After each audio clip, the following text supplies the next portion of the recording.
नमस्कार दोस्तों, ढोल में पोल चैनल में आप सब मित्रों का हार्दिक अभिनंदन करता हूं।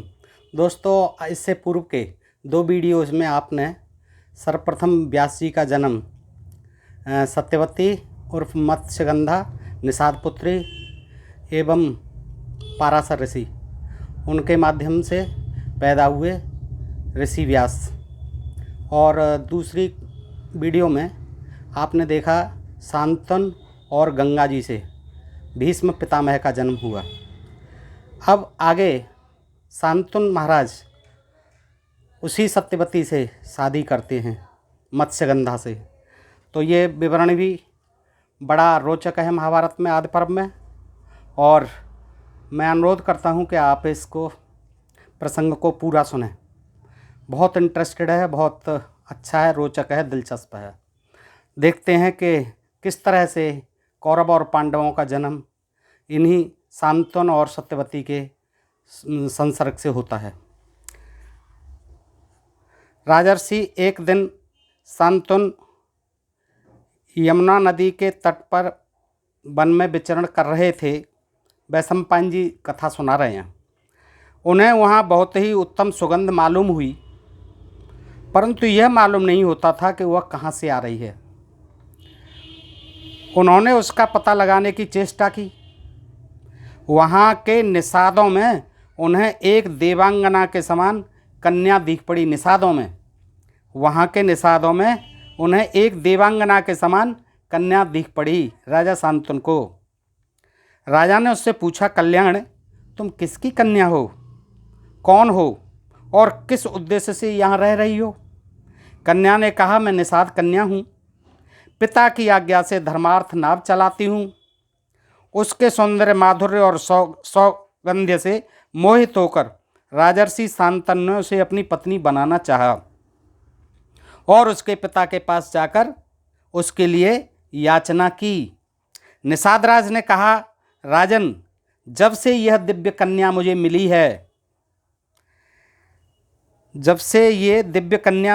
है, तभी से मैं इसके विवाह के लिए चिंतित हूँ। परंतु इसके संबंध में मेरे मन में एक इच्छा है। यदि आप इसे धर्मपत्नी बनाना चाहते हैं तो आप शपथ पूर्वक एक प्रतिज्ञा कीजिए, क्योंकि आप सत्यवादी हैं। आपके समान वर मुझे और कहाँ मिलेगा। इसलिए मैं आपसे प्रतिज्ञा लेने पर ही इसका विवाह कर दूंगा। शांतनु ने कहा, पहले तुम अपनी शर्त बताओ, तो कोई देने योग्य वचन होगा तो दूंगा, नहीं तो कोई बंधन थोड़ी ही है।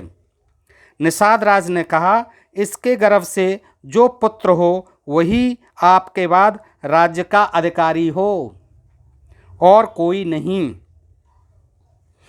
इसके बाद फिर भी उन्होंने उसकी शर्त स्वीकार नहीं की। यद्यपि वो काम से अत्यंत पीड़ित थे राजा शांतनु, फिर भी उन्होंने निषाद राज की शर्त स्वीकार नहीं की। वे काम बस अचेत से हो रहे थे और उसी कन्या का चिंतन करते हुए हस्तिनापुर आए।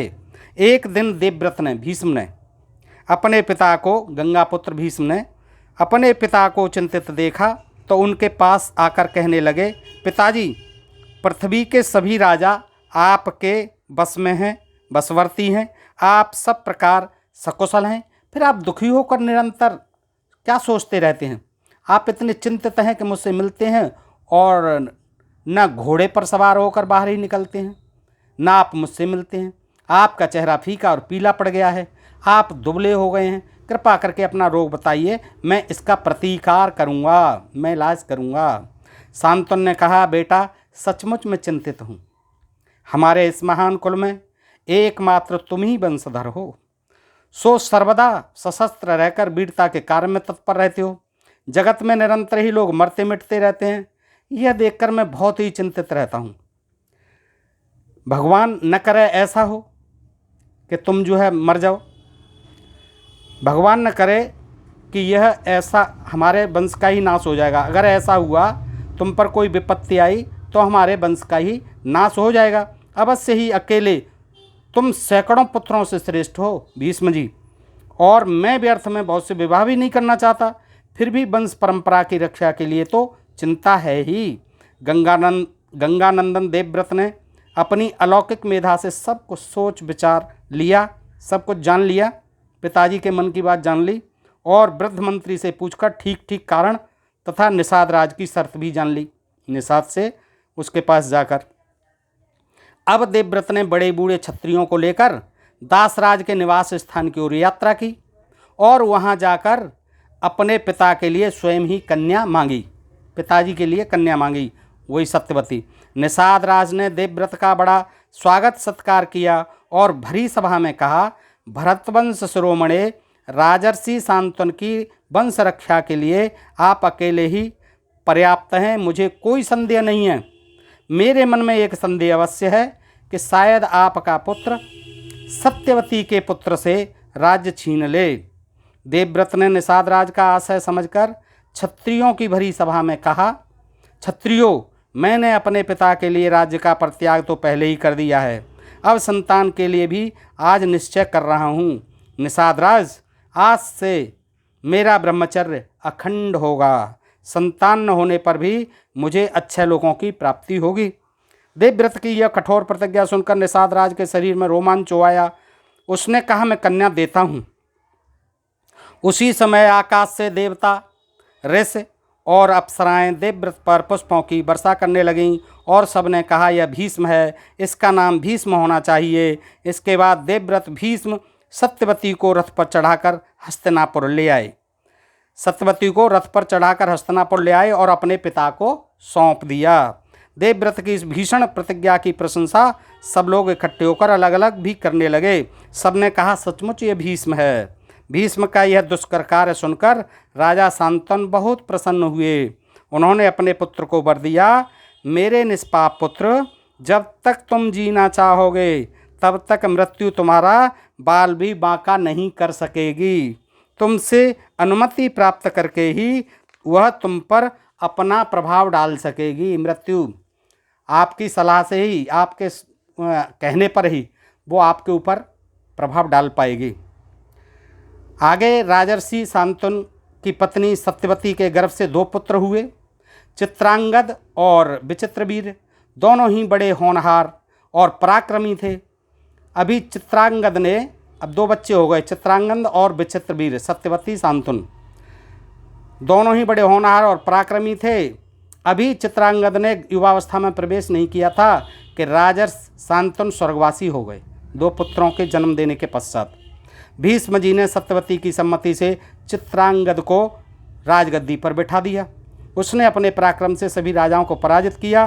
वह किसी भी मनुष्य को अपने समान नहीं समझता था।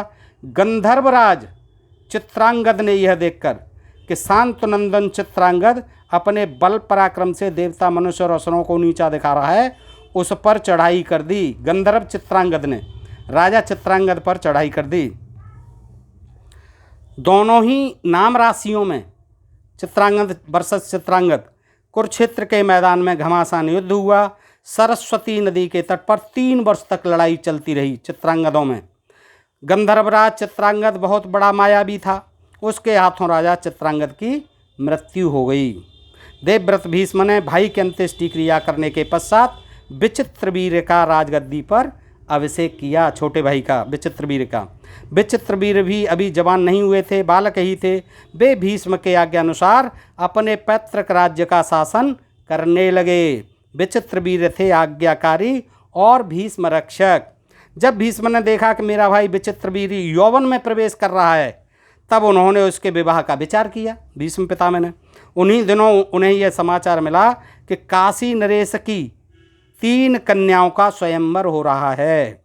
उन्होंने माता की सम्मति लेकर, माता की आज्ञा लेकर अकेले ही रथ पर सवार हो काशी की यात्रा की। भीष्म पिता ने स्वयंवर के समय जब राजाओं का परिचय दिया जाने लगा, तब शांतनु नंदन भीष्म को अकेला और बूढ़ा समझकर सुंदरी कन्याएं घबराकर आगे बढ़ गईं। 3 कन्याओं का, काशी नरेश की 3 कन्याओं का वहाँ पर स्वयंवर था। वो उनको देख करके अन्य राजाओं के साथ आगे की ओर बढ़ गईं। उन्होंने समझा कि यह बूढ़ा है भीष्म पितामह। वहाँ बैठे हुए राजा लोग भी आपस में हंसी करते हुए कहने लगे कि भीष्म ने तो ब्रह्मचर्य की प्रतिज्ञा ले रखी थी, अब बाल सफ़ेद होने और झुर्रियाँ पड़ने पर यह बूढ़ा लज्जा छोड़कर यहाँ क्यों आया है। ऐसे सब राजा उसका उपास करने लगे भीष्म जी का।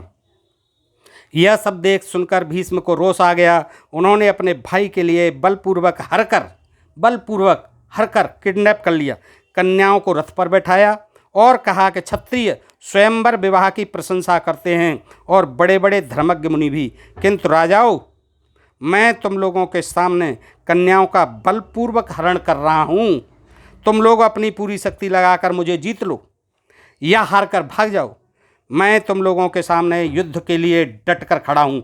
इस प्रकार समस्त राजाओं और काशी नरेश को ललकार कर वे कन्याओं को लेकर चल पड़े।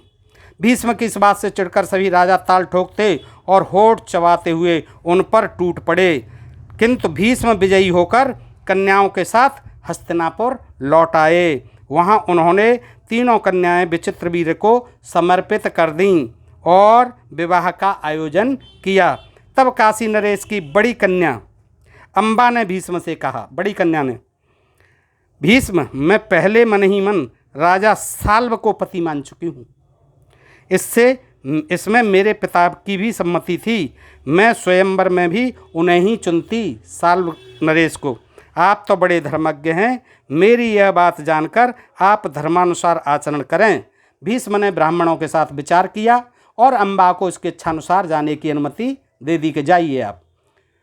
और शेष दो कन्याएं अंबिका और अम्बालिका को विचित्रवीर्य के साथ ब्याह दिया। विवाह के बाद विचित्रवीर्य यौवन के उन्माद में उन्मत्त होकर कामासक्त हो गया। उसकी दोनों पत्नियां भी प्रेम से सेवा करने लगीं। 7 वर्ष तक विषय सेवन करते रहने के कारण भरी जवानी में विचित्रवीर्य को क्षय हो गया और बहुत चिकित्सा करने पर भी वह चल बसा। विचित्रवीर्य भी चल बसे। उससे धर्मात्मा भीष्म के मन पर बड़ी ठेस लगी, परंतु उन्होंने धीरज रखकर ब्राह्मणों की सलाह से विचित्रवीर्य की उत्तर क्रिया संपन्न की। कुछ दिनों के बाद वंशरक्षा के विचार से सत्यवती ने भीष्म को बुलाकर कहा, बेटा भीष्म, अब धर्मपरायण पिता के पिंडदान, सुयश और वंश रक्षा का भार तुम पर ही है। मैं तुम पर पूरा विश्वास करके काम से नियुक्त करती हूँ, तुम उसे पूरा करो। देखो, तुम्हारा भाई विचित्रवीर्य इस लोक में कोई संतान छोड़े बिना ही परलोकवासी हो गया है। तुम काशी नरेश की पुत्र कामिनी कन्याओं के द्वारा संतान उत्पन्न करके वंश की रक्षा करो। मेरी आज्ञा मानकर तुम्हें यह काम करना चाहिए। तुम स्वयं राज सिंहासन पर बैठो और प्रजा का पालन करो। केवल माता सत्यवती नहीं, सभी सगे संबंधियों ने भी ऐसी प्रेरणा की। उस समय देवव्रत भीष्म ने कहा कि माता, आपकी बात ठीक है, परंतु आप जानती हैं कि मैंने आपके विवाह के समय क्या प्रतिज्ञा कर रखी है। मैं पुनः प्रतिज्ञा करता हूँ कि मैं त्रिलोकी का राज, ब्रह्मा का पद और इन दोनों से अधिक मोक्ष का भी परित्याग कर दूंगा, परंतु सत्य नहीं छोड़ूंगा। भूमि गंध छोड़ दे, जल सरसता छोड़ दे, तेज रूप छोड़ दे, वायु स्पर्श छोड़ दे, सूर्य प्रकाश छोड़ दे, अग्नि उष्णता छोड़ दे, आकाश शब्द छोड़ दे, चंद्रमा शीतलता छोड़ दे और इंद्र भी अपना बल विक्रम त्याग दे। और तो क्या, स्वयं धर्मराज भले ही अपना धर्म छोड़ दें, परंतु मैं अपनी सत्य प्रतिज्ञा छोड़ने का संकल्प भी नहीं कर सकता। भीष्म की भीषण प्रतिज्ञा की पुनरावृत्ति सुनकर सत्यवती ने फिर उनसे सलाह की और निश्चयानुसार व्यास का स्मरण किया। व्यास ने कह रखा था कि जब भी संकट की घड़ी आए, माताजी मुझे याद करना, मैं उपस्थित हो जाऊंगा। उनको जैसे ही स्मरण किया, व्यास जी आ गए, व्यास जी उपस्थित हो गए। व्यास ने उपस्थित होकर कहा, माता मैं आपकी क्या सेवा करूं? सत्यवती ने कहा, बेटा, तुम्हारा भाई विचित्रवीर्य निस्संतान ही मर गया है, तुम उसके क्षेत्र में पुत्र उत्पन्न करो। व्यास जी ने स्वीकार करके अंबिका से धृतराष्ट्र और अम्बालिका से पांडु को जन्म दिया। जब अपनी अपनी माता के दोष के कारण धृतराष्ट्र अंधे और पांडु पीले हो गए, तब अंबिका की प्रेरणा से उसकी दासी ने व्यास जी के द्वारा ही विदुर को उत्पन्न किया। व्यास जी ने अम्बा और अम्बाकाला से धृतराष्ट्र और अम्बालिका से पांडु ये पैदा हुए। और उसके बाद उन्होंने तीसरी बार जब इच्छा की तो दासी को भेज दिया, बड़ी रानी ने, तो दासी से विदुर जी पैदा हुए। जब अंबिका की प्रेरणा से उसकी दासी ने व्यास जी के द्वारा ही विदुर को उत्पन्न किया। महात्मा मांडव के हिसाब से धर्मराज ही विदुर के रूप में अवतीर्ण हुए थे।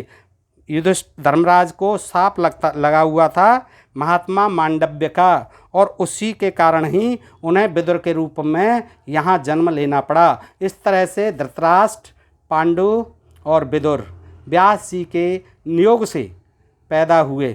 दोस्तों, ये कहानी भी बड़ी रोचक थी, आप सुने और अच्छी लगे तो पसंद करें, तो आप मित्रों को शेयर करें। सुनने के लिए बहुत बहुत धन्यवाद, और ऐसे ही वीडियो देखते रहने के लिए ढोल में पोल चैनल को सब्सक्राइब करें। जय हिंद, जय भारत।